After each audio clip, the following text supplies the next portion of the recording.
Cinema industry వైపు వెళ్ళాలనుకుంటున్నారా? మీకు మేమున్నాం. వెంటనే కాల్ చేయండి. నమస్తే, నా పేరు doctor Solomon Raj, advocate the supreme court of India. Welcome to Suman television. మనం లోన్ తీసుకున్నప్పుడు ఒక బ్యాంక్స్ దగ్గర, అది మైక్రో ఫైనాన్షియల్ ఇన్స్టిట్యూషన్ అవ్వచ్చు, లేదంటే నేషనలైజ్డ్ బ్యాంక్స్ అయి ఉండొచ్చు. మరి వీటిలో మనం లోన్ అవైల్ చేసుకున్నప్పుడు యాజ్ పర్ ద సర్ఫయేజీ యాక్ట్ వీళ్ళకి మన దగ్గర ఉన్న వస్తువులు, అసెట్స్, మొబైల్ కానీ సీజ్ చేసే అథారిటీ ఉందా? మనం చూస్తాము, సాధారణంగా మనం లోన్ అవైల్ చేసిన తర్వాత ఒక 2 months 3 months కట్టపోతే దాని తర్వాత రికవరీ ఏజెంట్స్ మన ఇంటికి వచ్చి మన 2 wheelers లేదంటే మన కార్స్ లాక్కెళ్ళిపోవటం, వాళ్ళు సీజ్ చేయటం, దాని తర్వాత దానికి మళ్ళీ మనం ఇంట్రెస్ట్, అడిషనల్ ఇంట్రెస్ట్, ఇవన్నీ పీనల్ ఇంట్రెస్ట్ ఇవన్నీ కూడా కట్టిన తర్వాత దాన్ని విడిపించుకొని తీసుకురావటం, దాని తర్వాత మనది నాన్ పెర్ఫార్మింగ్ అసెట్స్ కింద వాళ్ళు దాన్ని చేయటం, దాని తర్వాత కంప్లీట్ మిగతా పేమెంట్ అంతా కూడా ఒకేసారి కట్టాలని చెప్పి ఎన్నో రూల్స్, రెగ్యులేషన్స్ ఉన్నాయి.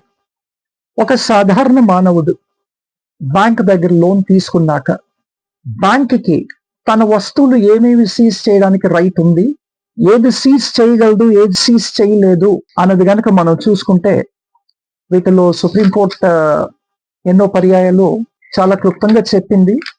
What can the bank seize and what can the banks not seize, and when an account falls under the non-performing asset, whether the banks have the right to seize or not. ఇప్పుడు ఒక borrower గా మనం loan తీసుకొని default అవుతే, అది ఒక secured loan కావచ్చు, లేదంటే ఒక మార్ట్గేజ్డ్ లోన్ కావచ్చు, లేదంటే ఒక పర్సనల్ లోన్ కావచ్చు, లేదంటే ఒక టర్మ్ లోన్ అవ్వచ్చు. ఏదైనప్పటికీ ఒక కోలాటరల్ పెడితే బ్యాంక్స్ కి రైట్ ఉందా అంటే, కోలాటరల్ కింద కోలాటరల్ అసెట్స్ ఏమైనా మనం బ్యాంక్ లో మార్ట్గేజ్ చేస్తే, మనం ఒకవేళ ఆ బారోవర్ పే చేయకపోతే, yes, the banks have every right to seize the collateral and conduct an auction. కానీ ఒకవేళ ఆ కోలాటరల్ పెట్టిన ప్రాపర్టీ ఏదైతే ఉందో, ఆ కోలాటరల్ వాల్యూ కనుక more than the value of the loan amount ఉంటే కనుక, ఆ మిగతా ఏదైతే ఉందో అది మళ్ళీ వీళ్ళకి రిటర్న్ చేయాలి. లేదంటే ఒకవేళ హ్యూజ్ దాని వాల్యూ కానీ వర్త్ కానీ ఉంటే దాన్ని సీజ్ చేయడానికి లేదని చెప్పి కోర్ట్స్ అయితే చెప్తున్నాయండి.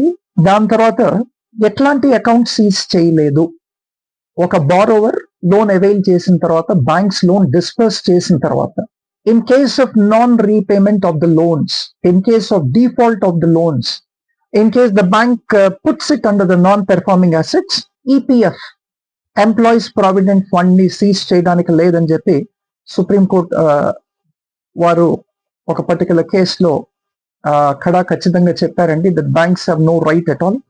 ఎందుకంటే ఇక్కడ ప్రిన్సిపల్స్ ఆఫ్ న్యాచురల్ జస్టిస్ అన్నవి వర్తిస్తాయి కాబట్టి, as per the principles of natural justice, ఈ certain assets, let it be movable, let it be immovable, వీటిని అయితే సీజ్ చేయడానికి లేదని చెప్పన్నారు. Employees provident fund section 10 sub clause 1 కింద ఈపీఎఫ్ లో ఏదైనా అమౌంట్స్ ఉంటే అవి తీసుకోకూడదు. తర్వాత పీపీఎఫ్, పీపుల్స్ ప్రావిడెంట్ ఫండ్, దీన్ని కూడా బ్యాంక్స్ వారు సీజ్ చేయడానికి banks have no right at all. దాని తర్వాత gratuity, the civil procedure code section 60 చాలా క్లియర్ గా చెప్తుంది that in case of gratuity amounts which are actually obtained by the borrower, the banks have no right at all to seize the gratuity. కానీ అదే రకంగా చూసుకుంటే ఏదైనా FDRs ఉన్నాయి అనుకోండి, FDRs in the form of investments, FDRs in the form of savings, అట్లాంటి FDRs ని definitely the bank has the right to actually seize it అనమాట. దాని తర్వాత the national pension scheme, NPS కింద పిఎఫ్ఆర్డిఏ 2015, ఎన్పిఎస్ టియర్ 1, వీటి కింద ఏమైనా investments ఉన్నా కానీ the bank has no right at all అండి to seize this kind of assets. దాని తర్వాత ఇంకొక ప్రత్యేకమైన మైనర్ చట్టం ఉంది, మ్యారీడ్ ఉమెన్స్ ప్రొటెక్షన్ యాక్ట్ 1974 అని. ఈ మ్యారీడ్ ఉమెన్ ప్రొటెక్షన్ యాక్ట్ 1974 కింద మ్యారీడ్ ఉమెన్ ప్రాపర్టీస్ కనుక ఏదైనా ఉంటే వాటిని బ్యాంక్ సీజ్ చేయడానికి బ్యాంక్స్ కి ఎటువంటి రైట్ లేదండి. దాని తర్వాత దీని కింద లైఫ్ ఇన్సూరెన్స్ పాలసీస్ ఏదైనా ఉంటే the bank does not possess any right at all to seize this kind of policies అండి. ఇవి కాకుండా బ్యాంక్ వారు ఏమన్నారంటే in case of an agricultural loan, in case a farmer obtains a loan and the farmer owns a chunk of land, that kind of agricultural land also the bank has no right at all to seize the agricultural land అని చెప్పి కూడా loss చెప్తున్నాయండి మనకి.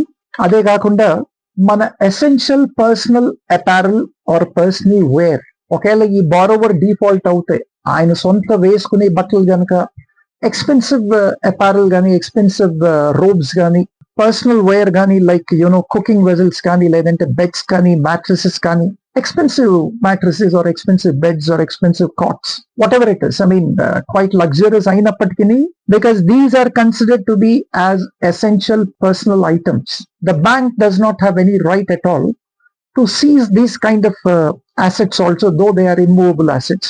Dan tarvata inkokati entante tools of artisans. Tools of artisans ante oka pratyekamaina kala kaligi అట్లాంటి కళని నిర్వర్తిస్తూ దానిపైన మీ బ్రతుకు తెరు ఉంటే దానికి వాడే టూల్స్ ఏవైతే ఉంటాయో, ఫర్ ఎగ్జాంపుల్ ఒక పెయింటర్ అనుకోండి, పెయింటర్ కి ఏంటి ఆ పెయింట్స్ కానీ, బ్రషెస్ కానీ, లేదంటే ఆ బోర్డ్స్ కానీ, లేదంటే ఆ క్యాన్వస్ కానీ, లేదంటే ఆ వాక్స్ పేపర్స్ కానీ, వీటన్నిటిని కూడా in case of default the banks cannot seize it.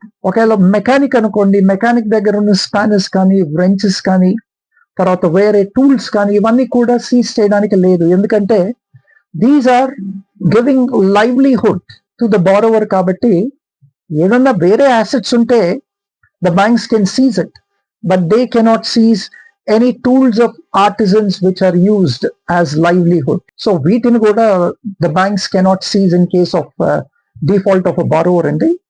దాని తర్వాత assets in an unsecured personal loan. Personal loans తీసుకున్నారనుకోండి, అది అన్సెక్యూర్డ్ అవుతాయి, ఒకవేళ ఒక కోలాటరల్ లేకపోతే, ఒకవేళ ఒక మార్ట్గేజ్ లేకపోతే, దాంట్లో మటుకు the banks have no right at all to seize your properties. In case they have to seize, వాళ్ళు ఏం చేయాలంటే they have to go to the court, they have to get a specific order. ఒక bank order ఇచ్చిన తర్వాత కూడా మళ్ళీ దానికి eviction petition move చేయాల్సి ఉంటుంది. ఎవిక్షన్ పెటిషన్ మూవ్ చేసి ఎవిక్షన్ పెటిషన్ లో వీళ్ళ ఫేవర్ లో, బ్యాంక్ ఫేవర్ లో ఆర్డర్ వచ్చిన తర్వాతే విత్ ఇన్ 60 days అయితే వితౌట్ నోటీస్ వెళ్ళి దాన్ని సీజ్ చేసుకోవచ్చు. లేదంటే that exceeds after 60 days then they will have to issue a notice and seize it. So వీటన్నిటిని కూడా బ్యాంక్స్ వారైతే సీజ్ చేయలేరని చెప్పి లా మనకు చెప్తుంది. దాని తర్వాత ఏంటి అంటే అన్సెక్యూర్డ్ లోన్స్ లో the lenders, which are the banks or the micro financial institutions, they cannot, or NBFCs, non-banking financial corporations కానీ, వీళ్ళందరికీ సర్ఫేజీ యాక్ట్ పవర్స్ ఉన్నాయి, అథారిటీ ఉంది. అయినప్పటికీ in an unsecured loan, these kind of lenders cannot directly seize your assets, but provided they can initiate any legal proceedings, and they can initiate legal proceedings in order to attach the said assets of the borrowers, and that too all this process should be conducted only through the courts. They have no right to directly come, issue a demand notice and then seize your assets or auction it anamata. Dan tarvata ee unsecured loans lo ఎట్లాంటి immovable and mobile properties ఈ non banking financial institutions కానీ, micro financial institutions కానీ seize చేయవచ్చు అంటే FDs for the purposes of savings, లేదంటే FDs for the purposes of investment. ఈ FDs ని through proper legal process వాళ్ళు వీటిని కూడా సీజ్ చేయొచ్చు. దాని తర్వాత ఏదైనా ఇన్కమ్ జనరేటింగ్ ఇన్వెస్ట్మెంట్స్ ఉంటే వాటి మీద కూడా వీళ్ళు లీగల్ ప్రొసీజర్ యూజ్ చేసి వాటిని కూడా సీజ్ చేయొచ్చు. In case of a single borrower ఇవన్నీ వర్తిస్తాయి.